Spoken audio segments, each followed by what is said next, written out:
त्र्यंबकं यजामहे सुगंधिं पुष्टिवर्धनम् उर्वारुकमिवोन्धनात् मृत्युर्मुखेयमामृतात् बाबा धवलेश्वराय बालालिंगाय नमो नमः। दीपं ज्योति परं ब्रह्म दीपं ज्योति जनार्दनः दीपहरतु मे पापो पूजा दीप नमस्तुते।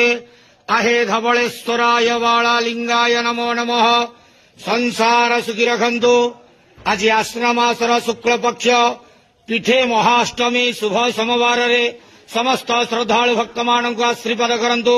मनस्कामना पूर्ण करंतु। कर्म क्षेत्र उन्नति करंतु। ग्रहरिष्ट खंडन करंतु। जगतर मंगल करंतु। विश्वर कल्याण करंतु। आपणकर नाम विख्यात करंतु। सेवकर डाक श्रवण करंतु। समस्त गुआवसा भक्त मानकर मनस्कामना पूर्ण करंतु। जो जो भक्त माने आपणक पाखरे मानसिक रखिचंती तांक मानसिक पूर्ण करंतु। बाबा धवलेश्वराय बालालिंगाय नमो नमः। संसार सुखी रखन्तु आनंद केवार हरि बोलो।